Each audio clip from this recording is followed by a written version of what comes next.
किसी ने बड़े कमाल की बात कही है, आपका समय बहुत ही कीमती है, इसलिए इसे अपने काम करने में लगाएं, ना कि नेगेटिव लोगों की बातों को सुनने में। हेलो दोस्तों, स्वागत है आपका आपके चैनल एसटी ऑलराउंड में। दोस्तों, आज हम 27 और 28 फरवरी के करंट अफेयर्स कवर करेंगे। आपको बता दें दोस्तों, आप अगर किसी भी कॉम्पिटिटिव एग्ज़ाम की प्रिपरेशन कर रहे हैं तो इसमें हम बहुत ही इंपॉर्टेंट और सिलेक्टेड क्वेश्चन लिए दोस्तों, जो कि आपके आने वाले सभी एग्ज़ामों के लिए बहुत ही ज़्यादा यूज़फुल होंगे। साथ ही साथ दोस्तों, हम आपको यही बता दें कि हमने वीडियो में जीके बूस्टर भी ऐड किया है।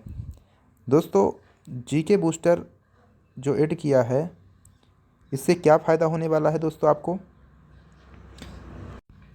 इससे दोस्तों फ़ायदा ये होगा कि आपका करंट अफेयर्स तो क्लियर भी होगा, साथ ही साथ आपका जीके का भी नॉलेज क्लियर होता चलेगा।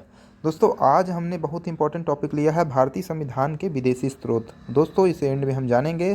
सबसे पहले हम कवर करेंगे आज के करंट अफेयर्स को। तो चलिए दोस्तों, स्टार्ट करते हैं आज के अपने हम करंट अफेयर्स से पहले क्वेश्चन के साथ।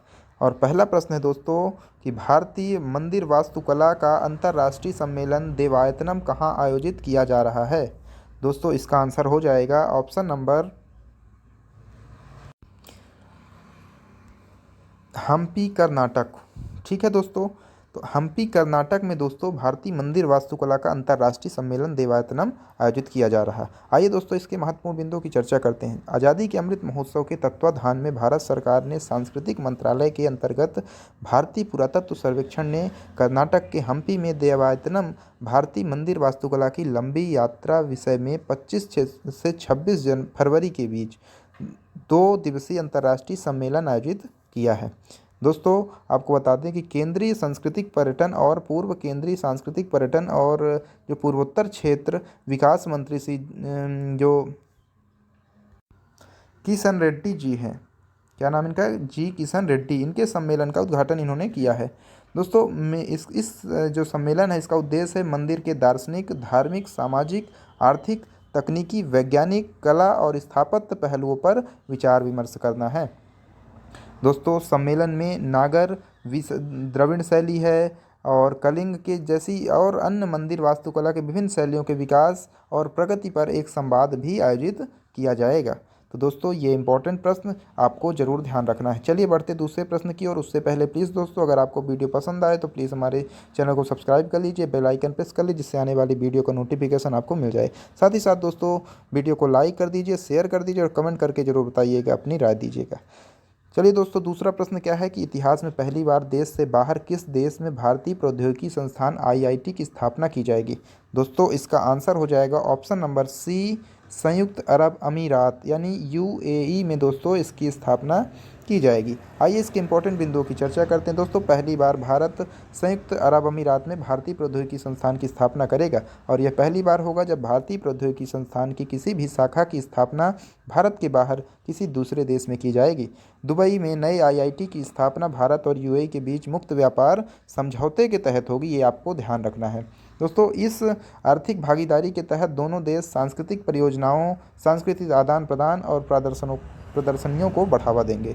दोस्तों, यूएई की बात आई है तो आइए यूएई के बारे में आपको बताते हैं। दोस्तों, यूएई का फुल फॉर्म है यूनाइटेड अरब अमीरात, हिंदी में अर्थ है संयुक्त अरब अमीरात होता है। यूएई जो है दोस्तों तो एशिया महाद्वीप में स्थित है और यहाँ की जो राजधानी है तो अबू धाबी है और मुद्रा है यूएई दिरहम। राष्ट्रपति कौन है दोस्तों? तो राष्ट्रपति हैं यूएई के शेख खलीफा बिन जायद अल नहयान। दुबई शहर की बात करें तो दुबई ने अंतर्राष्ट्रीय क्रिकेट परिषद का मुख्यालय, आईसीसी का मुख्यालय यहाँ पर है। दुनिया में सबसे ऊंची इमारत बुर्ज खलीफा 829.8 मीटर है और यह भी यूएई देश के दुबई शहर में है। कोयले से बिजली बनाने वाला पहला अरब देश कौन है? तो यूएई है। ये आपको बातें ध्यान रखनी है, तो ये इंपॉर्टेंट फैक्ट थे। तीसरा प्रश्न की ओर बढ़ते हैं और प्रश्न है दोस्तों, भारतीय औद्योगिक विकास संगठन आईडीबीआई के प्रबंध निदेशक एमडी और सीईओ मुख्य कार्यकारी अधिकारी के रूप में फिर से नियुक्त करने की मंजूरी किसे दी गई है? दोस्तों, इसका आंसर हो जाएगा option number B, Rakesh Sharma.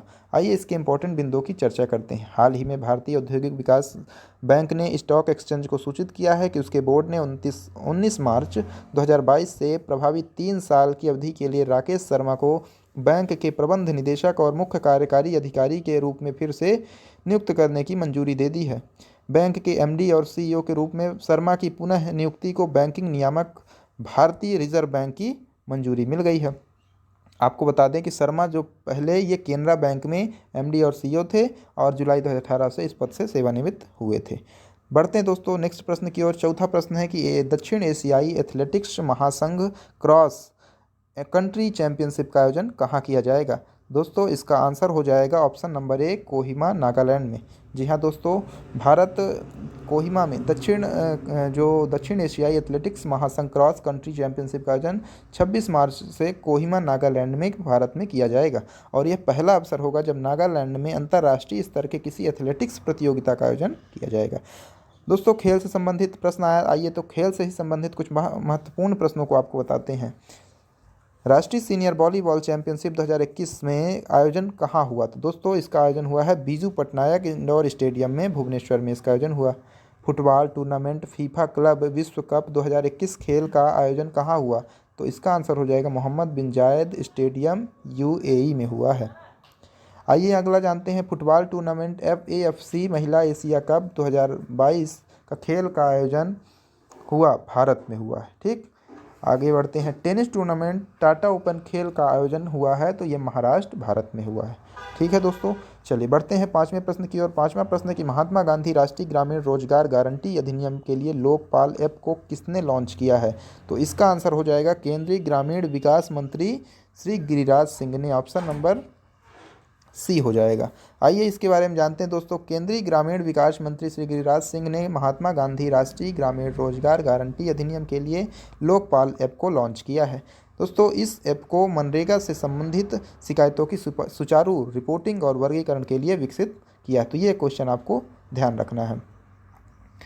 आपको बता दें कि ये जो गिरिराज सिंह मंत्री कौन से मंत्री हैं? ग्रामीण विकास मंत्री हैं। नरेंद्र सिंह तोमर है कृषि मंत्री हैं और नितिन गडकरी परिवहन मंत्री है। साथ ही साथ राजेंद्र सिंह की बात करें, राजनाथ सिंह की, तो ये रक्षा मंत्री हैं। तो आपको ये बातें भी ध्यान रखनी। चलिए बढ़ते हैं अपने अगले प्रश्न की ओर और अगला प्रश्न है कि किस कंपनी ने भारत में अपना पहला साइबर सुरक्षा केंद्र करने की घोषणा की है? तो इसका आंसर हो जाएगा IBM इंटरनेशनल बिजनेस मशीन। आपको फुल फॉर्म भी ध्यान रखनी है, इंटरनेशनल बिजनेस मशीन। आइए इसके बारे में आपको बताते हैं।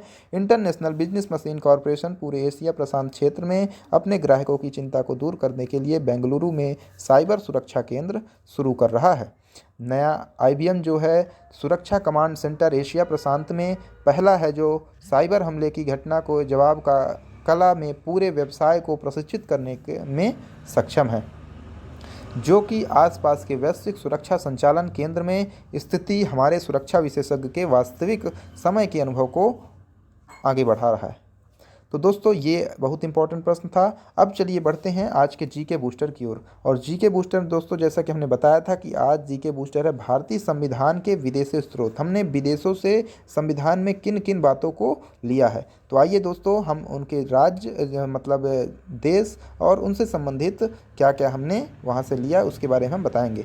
सबसे पहले हम बात करेंगे दोस्तों संयुक्त राज्य अमेरिका की, USA की।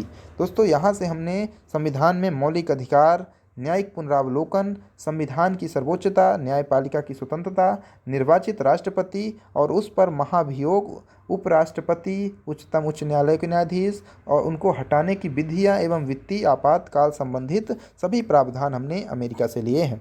तो दोस्तों ये रहा अमेरिका से संबंधित। अब बढ़ते हैं ब्रिटेन से। ब्रिटेन से हमने संसाधात्मक शासन प्रणाली, एकल नागरिकता एवं विधि निर्माण प्रक्रिया को ग्रहण किया है। अब बात आती है दोस्तों अगले देश की और आयरलैंड। आयरलैंड से हमने क्या क्या लिया है? तो नीति निर्देशक तत्व, राष्ट्रपति के जो निर्वाचक मंडल की व्यवस्था है, राष्ट्रपति द्वारा राज्यसभा में साहित्य, कला, विज्ञान एवं समाज सेवा इत्यादि के क्षेत्र में ख्याति प्राप्त व्यक्तियों का मनोनयन किया है। अब बढ़ते हैं अगले देश की ओर। अगला है दोस्तों ऑस्ट्रेलिया। ऑस्ट्रेलिया से हमने लिया है प्रस्तावना की भाषा, समवर्ती सूची का प्रावधान, केंद्र एवं राज्य के बीच संबंध तथा शक्तियों का विभाजन और संसदीय विशेषाधिकार ग्रहण किया है। वहीं जर्मनी की बात करें तो जर्मनी से हमने आपातकाल के प्रवर्तन के दौरान राष्ट्रपति को मौलिक अधिकार संबंधी शक्तियाँ ली हैं। कनाडा से संघात्मक विशेषताएं, अवशिष्ट शक्तियाँ, केंद्र के पास राज्यपाल की नियुक्ति विषय प्रक्रिया, संघ व राज्य के बीच शक्ति विभाजन को लिया है। आगे बढ़ते हैं दक्षिण अफ्रीका। दक्षिण अफ्रीका से हमने संविधान संशोधन की प्रक्रिया ली है। तो शांत। रूस से हमने मौलिक कर्तव्यों का प्रावधान लिया है। अगर हम बात करें जापान की, तो जापान से हमने विधि द्वारा स्थापित प्रक्रिया ली है। ठीक है दोस्तों, तो ये आज के हमने बहुत इंपॉर्टेंट जीके बूस्टर भी कवर कर दिया दोस्तों। इसे आप एक बार रिवाइज करेंगे तो आपको ये अच्छी तरीके से याद हो जाएगा। तो दोस्तों धन्यवाद, मिलते हैं कल नए प्रश्नों के साथ। तब तक के लिए धन्यवाद दोस्तों। आप हमारे वीडियो को लाइक, शेयर और कमेंट ज़रूर करिएगा। साथ ही साथ दोस्तों चैनल सब्सक्राइब कर लीजिए और बेल आइकन प्रेस कर लीजिए। दोस्तों अगर हमने कल एक बहुत इंपॉर्टेंट वीडियो बनाई थी राष्ट्रीय महिला आयोग से संबंधित, अगर आपने उसे नहीं देखी है तो आप उसे जाकर जरूर देखिएगा। वहाँ से भी दोस्तों प्रश्न बहुत बनते हैं। चलिए धन्यवाद दोस्तों।